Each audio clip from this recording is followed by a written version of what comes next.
Perkenalkan, namaku Rindu, aku adalah istri seorang buruh pabrik bernama Mas Hendro. Secara fisik, penampilanku termasuk di atas rata-rata.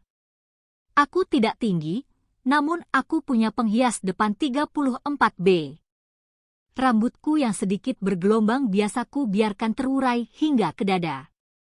Pernikahan kami sudah berjalan 2 tahun, namun kami masih belum dikaruniai momongan. Itu bukan karena kami sengaja menundanya, melainkan karena Mas Hendro mengalami kelemahan fungsinya. Meski demikian, kami menjalani hidup dengan bahagia di sebuah rumah kontrakan sederhana. Sebenarnya aku dan Mas Hendro sering melakukannya, tapi sepertinya pengairan dari Mas Hendro tidak sampai masuk secara sempurna, sehingga aku sulit hamil. Ketika baru masuk setengahnya, dia sudah sampai duluan. Untuk masalah ini, aku harus benar-benar bersabar. Sebab aku termasuk orang yang mempunyai keinginan cukup tinggi. Mas Hendro tidak sanggup mengimbangiku, meski demikian aku tetap mencintai dan menyayanginya apa adanya.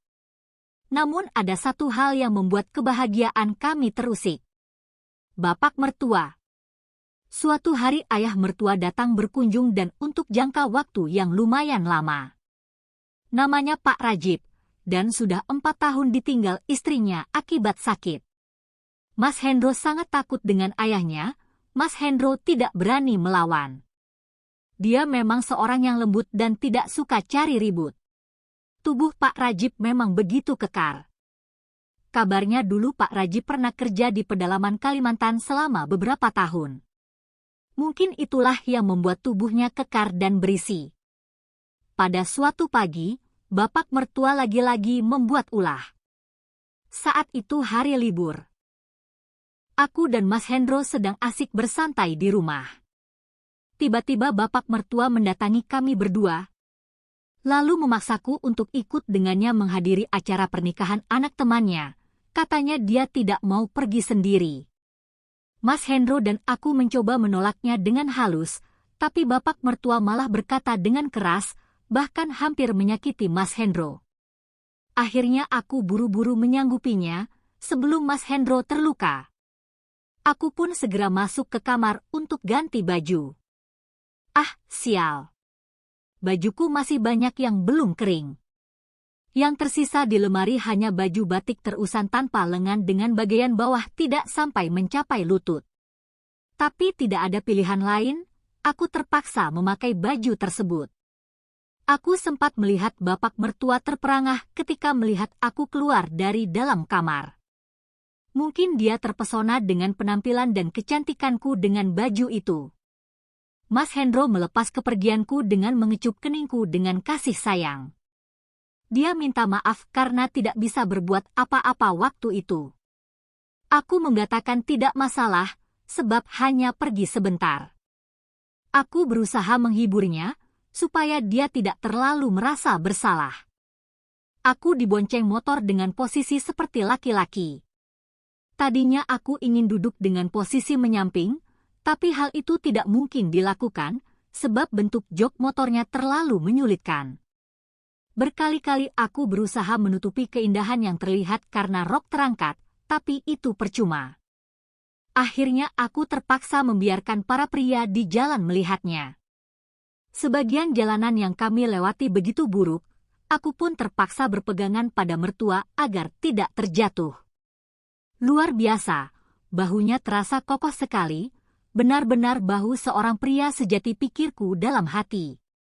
Tapi aku segera menepis kekaguman itu, setelah mengingat bapak mertua telah menjadi pengganggu kehidupanku dan suamiku, aku dan mertua tidak berlama-lama berada di acara pernikahan. Setelah bersalam-salaman dan menikmati hidangan yang ada, kami langsung pulang. Tetapi baru setengah jalan, tiba-tiba mertua berhenti, lalu menelepon seseorang.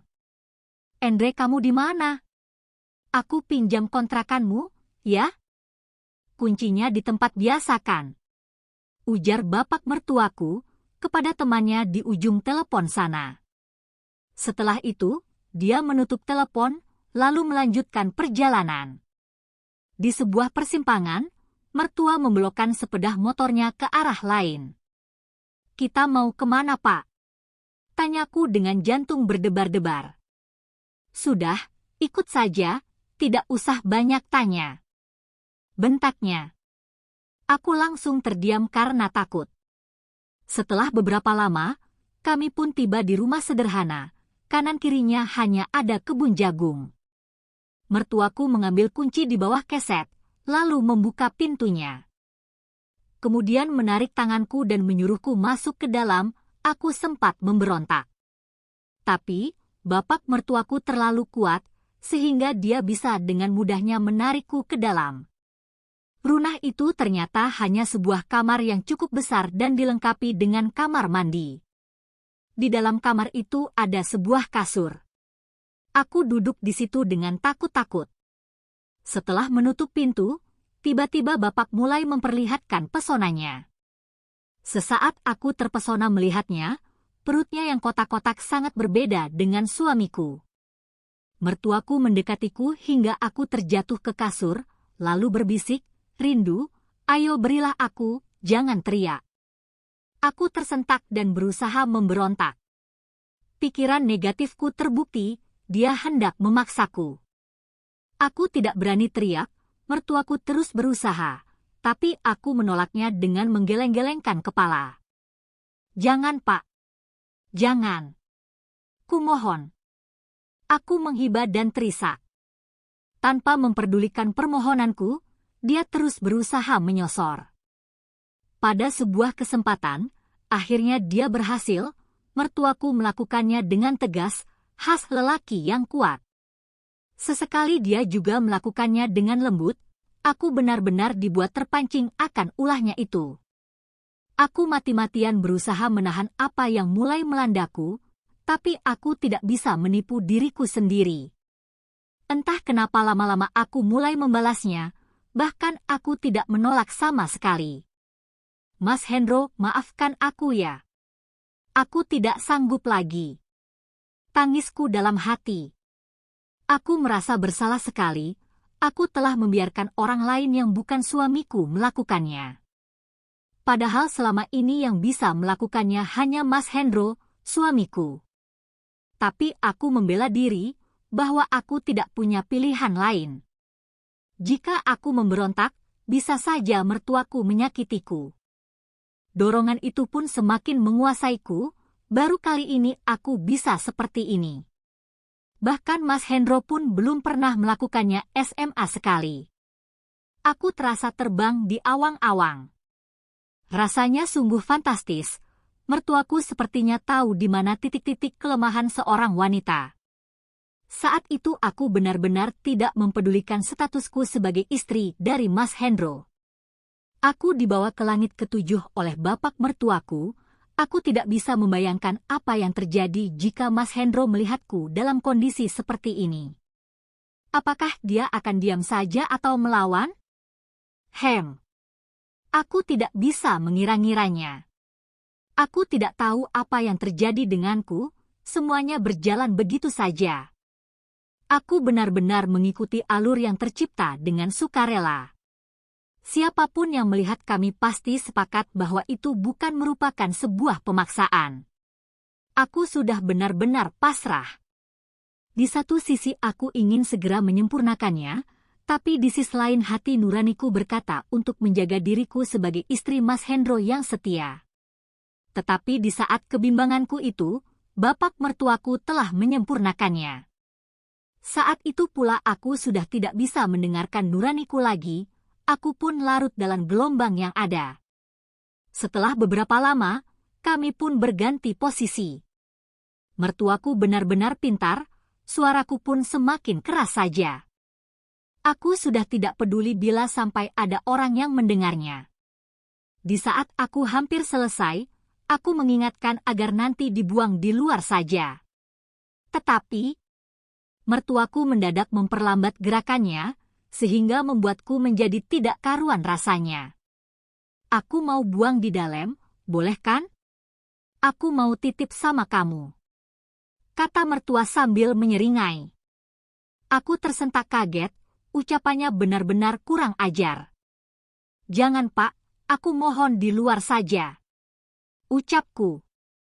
Sambil aku berusaha bergerak sendiri, sebab mertuaku menjadi sangat lambat. Mertua diam saja, lalu benar-benar menghentikannya. Pak, please. Aku benar-benar memohon kepadanya. Seperti ada sesuatu yang akan melebar dari dalam diriku.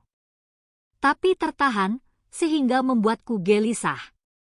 Mertua masih diam, aku sudah tidak bisa bertahan lagi, lalu aku berkata dengan lirih dan pasrah kepadanya.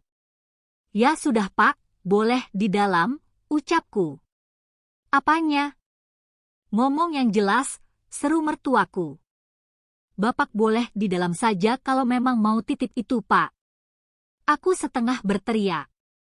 Belum pernah aku merasakan proses yang demikian hebat seperti ini. Sebab selama ini Mas Hendro tidak mampu untuk mengimbangiku. Sepertinya mertuaku juga mau dapat. Beberapa saat kemudian, kami sama-sama diam.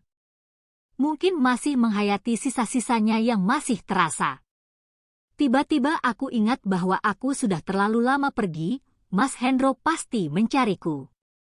Aku pun segera bangkit ke kamar mandi, lalu membersihkan diri. Setelah semuanya beres, kami bergegas pulang. Dalam perjalanan, aku hanya diam. Sebab masih terpesona dengan pengalaman luar biasa yang baru saja aku alami. Rindu, terima kasih ya ujar bapak mertuaku, sambil menyeringai ketika menurunkan aku di depan rumah. Aku tidak menjawab apa-apa. Mas Hendro menyambutku dengan riang. Kok lama sayang? Tanya Mas Hendro. Iya Mas, tadi bapak ngobrol lama sama teman-temannya. Jawabku berbohong. Mas Hendro tersenyum lembut, lalu menyuruhku masuk. Katanya dia sudah menyiapkan teh hangat untukku. Aku terharu, lalu buru-buru masuk ke rumah dan pamit mau mandi. Aku tidak mau melihat Mas Hendro melihatku menitihkan air mata. Mas Hendro, seandainya kamu tahu, istrimu tercinta ini baru saja melakukannya dengan bapak. Di dalam diri istrimu ini ada titipan benih-benihnya. Maafkan aku, Mas. Aku berusaha menahan tangisku.